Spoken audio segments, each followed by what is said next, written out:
Good afternoon to all of you my dear students. Sagar coaching centre में आपका हार्दिक स्वागत है। तो हम लोग चलिए आयतन और पृष्ठ क्षेत्रफल के बारे में पढ़ रहे थे, तो उसी चैप्टर को आगे बढ़ाते हैं। और हमारा क्वेश्चन नंबर 48 कहता है, एक बर्तन अधोमुख शंकु के रूप में है, इसकी ऊंचाई 8 सेमी है। कितना है? 8 सेमी। और इसकी चोटी जो खुली हुई है की त्रिज्या 5 सेमी है और यह ऊपर तक पानी से भरा हुआ है। ऊपर तक पानी से भरा हुआ। जब शीशे की गोलियां है ना, जिनमें से प्रत्येक 0.5 सेमी त्रिज्या वाली गोली है, बर्तन में डाली जाती है तो पानी का 1/4 भाग बह जाता है। बर्तन में डाली गई शीशे की गोलियों की संख्या। सबसे पहले क्या बनाएंगे? एक शंकु बना लेंगे। एक क्या बना लेंगे? शंकु बना लेंगे।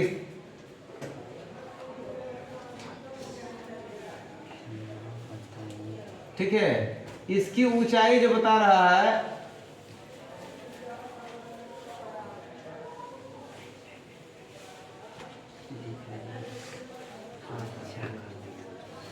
इसकी ऊंचाई जो है, ये ऊंचाई बता रहा है 8 सेमी। कितना सेमी? 8 सेमी। और त्रिज्या इसका 5 सेमी। आर जो बता रहा है कितना? 5 सेमी। तो सबसे पहले शंकु का आयतन निकाल लेते हैं। शंकु में पानी जो है पूरा एकदम लबालब भरा हुआ है, एकदम यहाँ तक पूरा भरा हुआ है। क्या भरा हुआ है?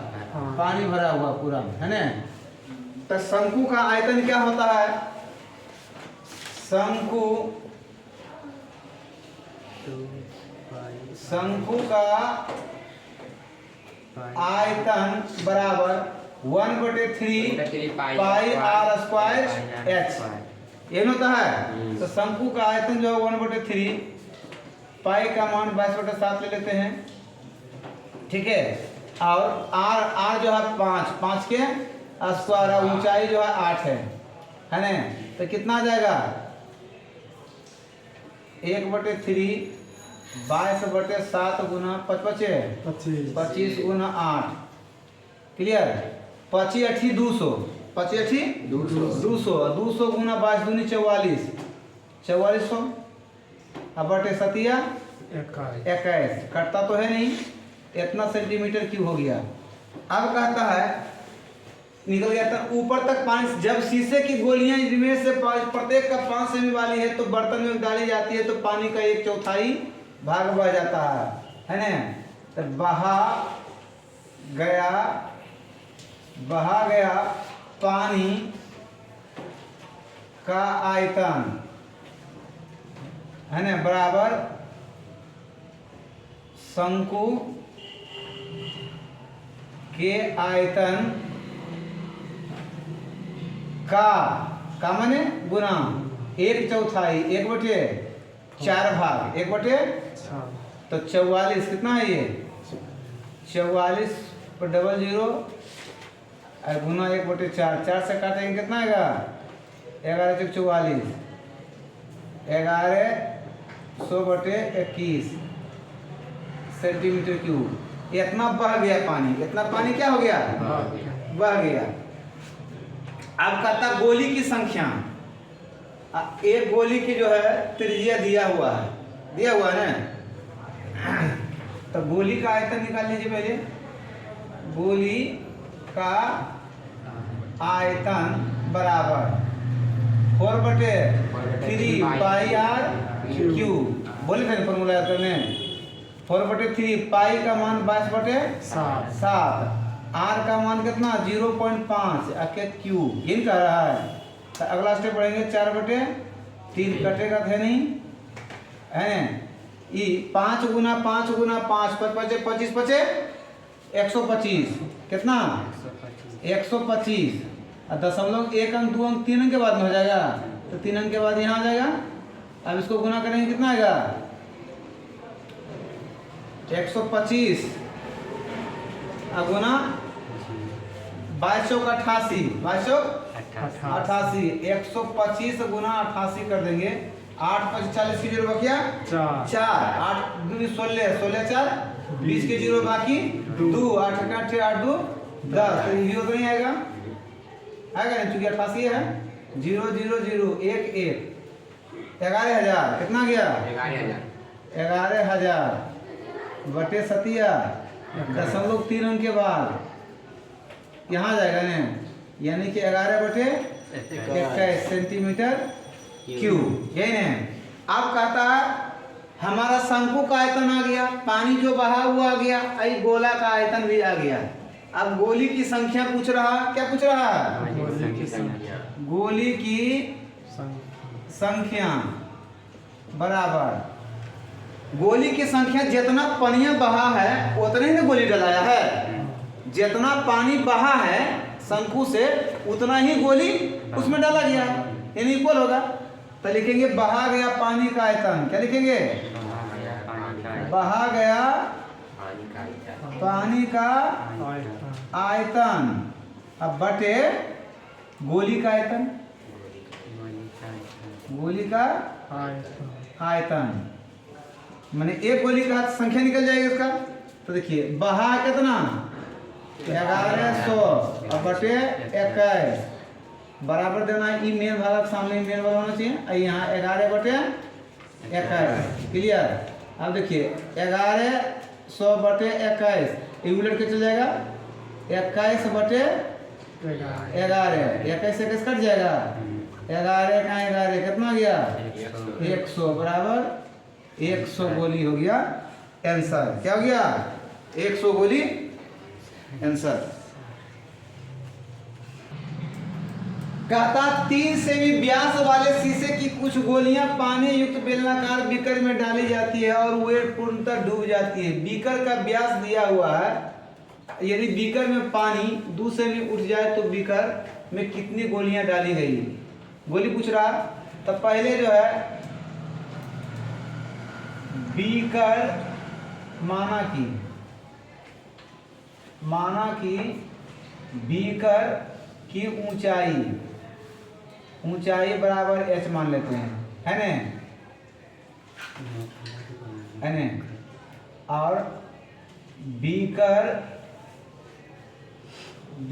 की त्रिज्या, इसकी बीकर की त्रिज्या बराबर व्यास दिया हुआ ना, d बटे 12/2 काटेंगे कितना आएगा? 6 सेमी। और यहाँ गोली की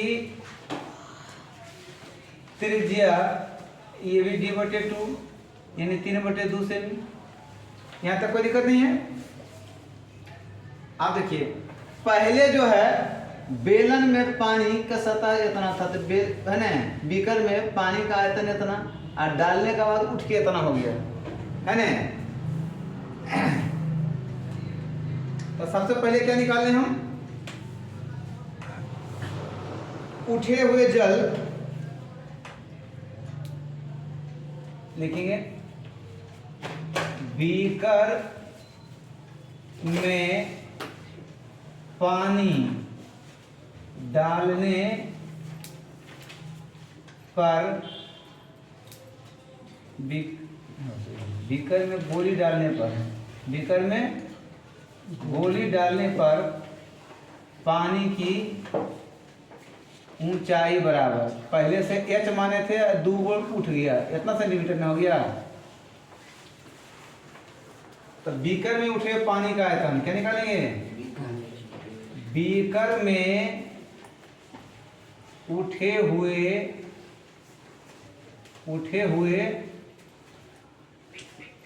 पानी का आयतन, है ना। अब देखो बेलन का आयतन क्या था? पाई r स्क्वायर h। तब पानिया डालने पर जो होता है ऐसे निकालो, फिर उठे हुए पानी का आयतन, बीकर में पानी का आयतन है लगा, बीकर में पानी का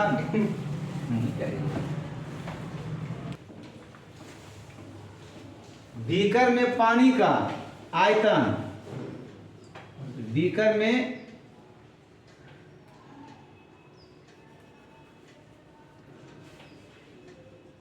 गोली डालने पर आयतन माइनस बीकर में पानी का आयतन, गोली डालने पर आयतन जो हो जाएगा बढ़ जाएगा, यानी पाई आर स्क्वायर, इसकी ऊंचाई कितना जाएगा h+2, ये वाला देंगे, अब minus pi r square h. आप देखो यहाँ कॉमन जा रहा है, पाई आर स्क्वायर कॉमन जाएगा तो यहाँ h+2 अब माइनस h बचेगा, ये कट जाएगा, तब ये आ गया पाई, इसकी त्रिज्या कितना है 6 के स्क्वायर इंटू 2 हो जाएगा, अर्थात 6 का 36, पाई इंटू 6 36 गुना 2, 36 दूनी 72 पाई सेंटीमीटर क्यूब। अब जो है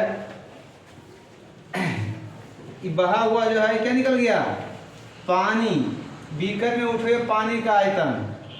अब हमको निकालना गोली की संख्या ने, गोली की संख्या, सबसे पहले गोली का आयतन निकाल लेते हैं। गोली का आयतन, आयतन क्या 4/3 पाई आर क्यूब, 4/3 पाई रहने देते हैं, ठीक है। आर का मान कितना, गोली का कितना है त्रिज्या 3/2, ये ना क्यूब। अब देखो यहाँ लिखेंगे 4/3 गुना पाई गुना 3/2 गुना 3/2 गुना 3/2, ई से तो ये 3 कट जाएगा, ई 2 से 2 दूनी 4, ई 2 से ई 2 कट जाएगा, तब बचा कितना 3 तिहाई 9 पाई/2 सेमी क्यूब। अब गोली की संख्या, गोली की संख्या बराबर ये जो है पानी जो उठा हुआ ना, बीकर में उठे हुए पानी का आयतन, क्या लिखेंगे बीकर में उठे हुए पानी का आयतन बटे गोली का आयतन। जब गोली हम इसमें डालते हैं तब ये उठता है, तो उठल का भाग जितना ऊपर उठा है उतना ही ना गोली डलाया है। जो गोली डाला गया है, जितना पानी विस्थापित हो रहा है उतना ही गोली के अपना आयतन के बराबर ही उसको उठा सकता है, उससे ज़्यादा या कम नहीं कर सकता है, अपने आयतन के बराबर ही। तो गोली डलाया है, पहले पानी यहाँ था, गोली डालने के बाद यहाँ आ गया, तो इतना जो विस्थापित हुआ ये आयतन निकाले हैं ये, क्योंकि पानी का आयतन गोली डालने पर जो आयतन होता है पूरा आयतन में पनिया का आयतन घटा लेते हैं तो गोली का आयतन निकल जाता है ना। अब गोली का आयतन निकल जाता है तो उसकी संख्या निकालना है, तो जितना पनिया विस्थापित हुआ उतना बटे एगो गोली का जो आयतन है उससे भागा दे देंगे तो कट के जाएगा, गोली की संख्या आ जाएगा। चाहे हमारा बीकर में पानी 72 पाई, ये 9 पाई/2, अर्थात ई 2 उलट के चल जाएगा ऊपर, 72 पाई गुना 2 बटे 9 पाई, पाई से पाई कट जाएगा, 9 ठी 72, 8 दूनी 16 गोली डाला गया। कितना गोली डाला गया 16 गोली डाले तो पानी कितना उठ गया।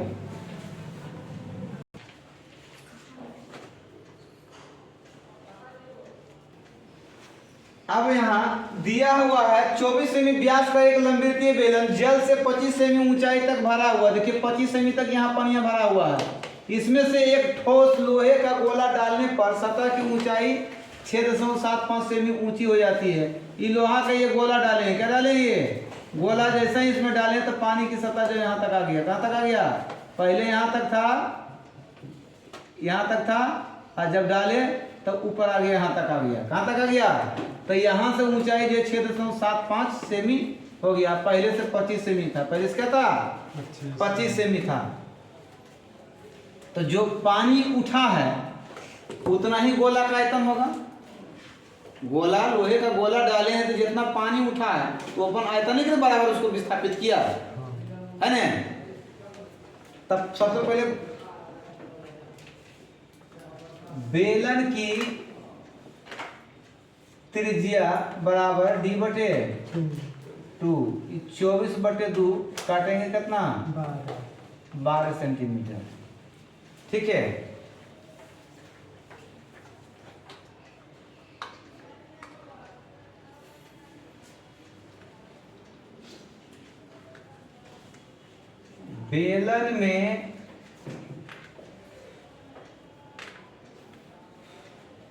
बेलन में गोला डालने पर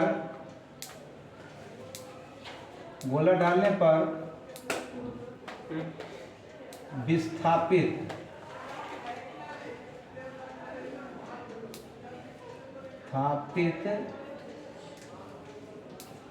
पानी की ऊंचाई पहले यहाँ था, विस्थापित होके ऊपर यहाँ तक गया। पहले 25 था और 6.75 एकदम जुटेगा तो कितना होगा, 6.5 31.75 सेमी। कितना ऊंचाई हो जाएगा, 31.75 ऊंचाई हो जाएगा। जब पनिया में गोला डाले हैं तब उतना ऊंचा हो गया। क्या हो गया,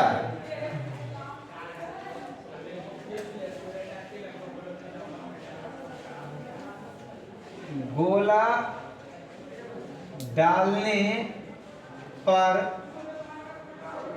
विस्थापित पानी का आयतन बराबर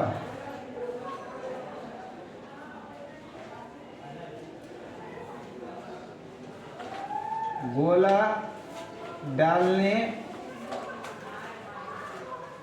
डालने पर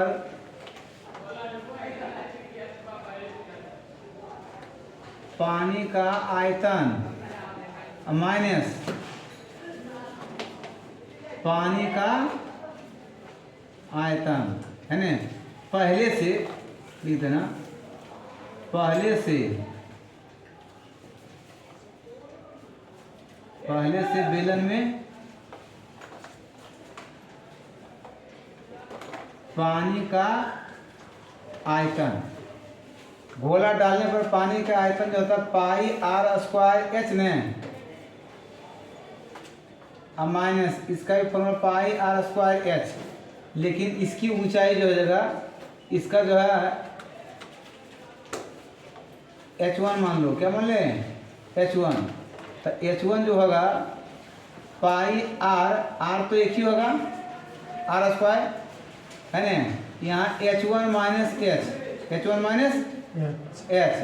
अब देखो पाई r का मान कितना, 12 का स्क्वायर, और यहाँ h1 कितना है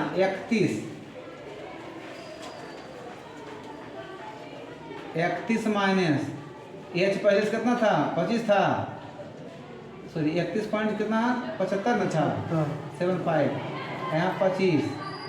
एक ऊंचाई पहले से तो यही था है ना। तो देखिए पाई बराबर यहाँ 44 से, अब गुना घटाएंगे तो 6.75 आएगा। कितना आएगा घट के, इतना ही आएगा घट के, इतना सेंटीमीटर क्यूब। क्या यार, गोला डालने पर विस्थापित पानी का आयतन। अब गोले का आयतन बराबर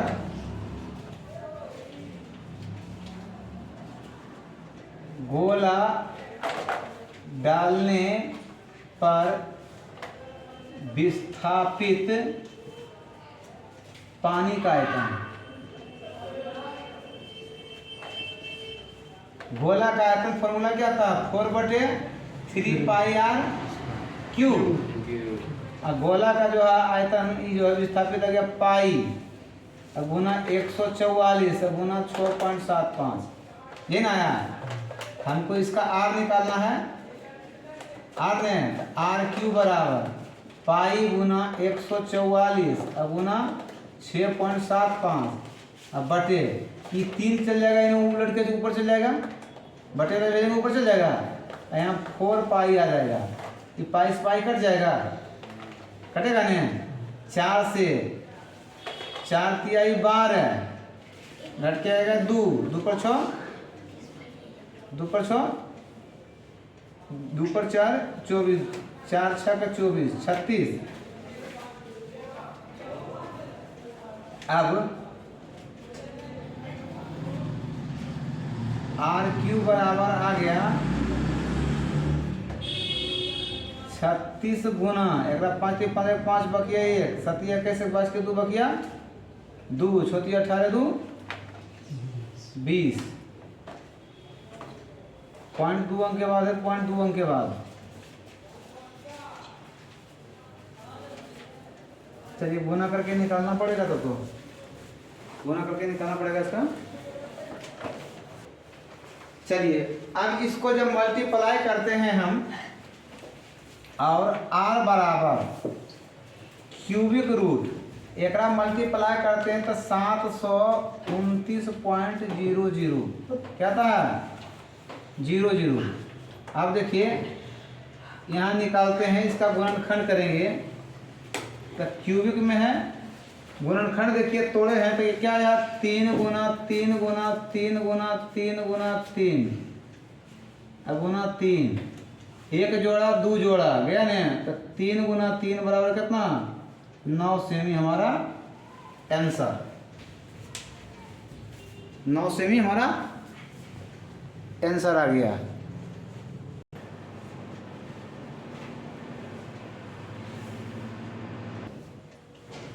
चलिए कहता है 8 सेमी त्रिज्या वाले गोले के परिगत एक सम्मेलन बनाया जाता है तो सम्मेलन का आयतन निकालें। क्या कहता है सम्मेलन का आयतन निकालें। ये कहता 8 सेमी त्रिज्या वाला गोला कितना सेंटीमीटर वाला ये गोला 8। इसी के परिगत कहता, परिगत मने कर बाहर से, परिगत मने बाहर से वो बेलन बनाया जाता है। ऐसे करके ऐसे बेलन बना देंगे, ठीक है, इसको भी उतना ही दूर लेना है, ठीक है, सटा के गोला का अंदर से है, ठीक है, जाएगा यहाँ त्रिज्या। ये गोला के केंद्र से जो है ये R, ये क्या है R 8 सेमी है, कितना है तो यहाँ से यहाँ तक ऊंचाई, जब ये केंद्र से अगर यहाँ भी जाएंगे तो 8 जाएंगे, यहाँ भी आएंगे तो 8 आ गए तो H बराबर कितना हो जाएगा 8 8 16 सेमी। ऊंचाई कितना हो जाएगा 16 सेमी, ऊंचाई कितना हो जाएगा 16 सेमी। क्लियर है। और जितना ई है उतना ही ई है तो त्रिज्या भी इसका कितना हो जाएगा R बराबर 8 सेमी होगा। बेलन की त्रिज्या भी कितना आएगा 8 आना चाहिए कि ज्यादा 8 सेंटीमीटर ही आना चाहिए, क्योंकि यहाँ से यहाँ तक पूरा गोल है तो ई आधे भाग को व्यास कहते हैं, तो ई भी जो वृत्ताकार भाग हुआ तो नहीं चौड़ा हुआ तो ये भी व्यास बनेगा, तो ये भी 8 सेंटीमीटर आएगा। तो बेलन का आयतन, बेलन का आयतन क्या फॉर्मूला पाई R स्क्वायर, पाई का मान कितना R का मान कितना 8 के स्क्वायर, ऊंचाई कितना 16, 22/7 गुना 8 गुना 16 गुना कर दो 16 चौका 64 के 4, 16 चौका 64 के 4 बकिया 6 और 16 छक 96 और 96 छो 102, 96 छो 102। अब गुना 22 गुना कितना 22 चौका 88 के 8, 4 दूनी 8 2 दूनी 4 0 2 का 2 ये भी 4 सॉरी 8 4 0 2 8 8 से 12 2 के 1 4 1 5 2 के 2 2 के 2 कितना गया 225 25 28 अब बटे 7 भागा तो सतिया 21 घर के आएगा 1 5 7 7 है ना 21 फिर 7 दूनी 14 घर के आएगा 1 कट जाएगा 2 उतारेंगे 7 21 70 5 8 उतारेंगे 7 8 56 2 कट जाएगा 0.0 7 दूनी 14 32 18.2 आर दें 7 दूनी 14 होगा ना फिर 6 0 7 8 अगर 2 अंक जाएगा तो 8 जाएगा 7 8 56 होता है ना सेंटीमीटर क्यूब आंसर कितना नंबर का है ये 32.3 ले रहा है अप्रॉक्स मान में दिया ये जो है आगे बढ़ते जाएगा इसलिए क्या किया है इसी को बढ़ा के ले लिया है ठीक है इतना लिख सकते हैं यार 32.18.3 भी सेंटीमीटर क्यूब लिख सकते हैं अप्रॉक्स जो आगे ये इतने रहेगा अभी फिर देंगे क्या होगा 7 8 56 है ना घट के आएगा 4 अभी इतने रहेगा ये कटेगा ही नहीं कटेगा नहीं कटेगा आते रहेगा इसलिए हम बढ़ा के नहीं लिख सकते हैं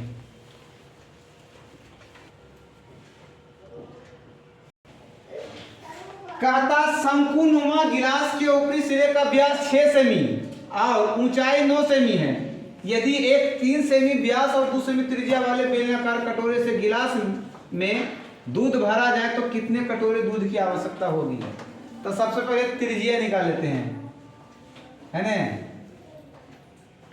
किसका शंकु का शंकु नुमा गिलास की त्रिज्या बराबर d/2 व्यास दिया हुआ 6/2 काट देंगे कितना बार में 3 सेमी ठीक है बेलनाकार कटोरे की त्रिज्या इसका भी d/2 इसका भी व्यास दे ले व्यास में है 3 सेमी तो 3/2 सेमी इसका त्रिज्या आ गया ऊंचाई तो दिया हुआ ही है अब देखिए इसी से डालना है एकरा में तो को कटोरा अटेगा को कटोरा अटेगा तो ये जो शंकु का आयतन शंकु का अब बटे बेलनाकार कटोरे का आयतन भागा दे देंगे तो को कटोरा होगा हो जाएगा ना एक में भर भर के हम डाल रहे हैं तो निकल जाएगा है ना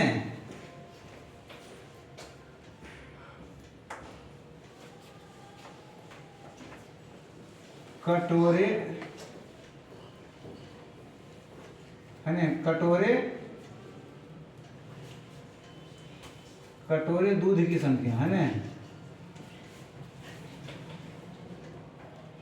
कटोरे है ना कितने कटोरे दूध की आवश्यकता होगी है ना कटोरे की संख्या लिख देते हैं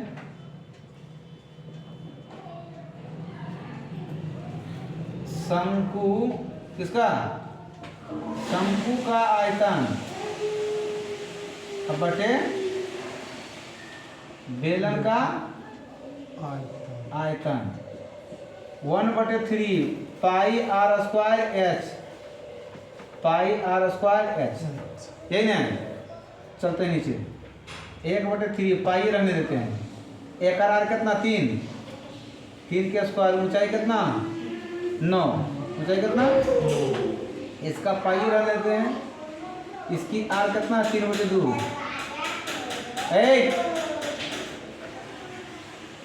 अब ऊंचाई कितना 2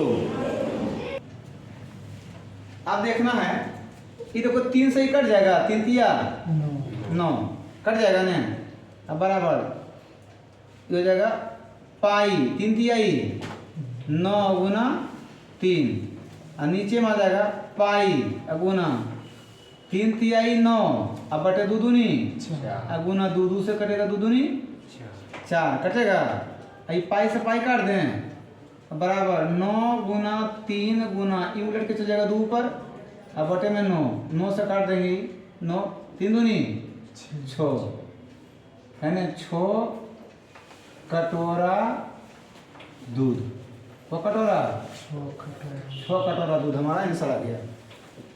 ठीक है, चलिए तो हमारे पास आ गया कितना, 6 कटोरा दूध से जो है ये शंकुआकार बर्तन जो है भर जाएगा। चलिए वीडियो अच्छी लगे तो लाइक और शेयर अवश्य करें, जितना ज़्यादा हो सके शेयर करें और सब्सक्राइब करें। देखते रहिए सागर कोचिंग सेंटर। थैंक यू, धन्यवाद।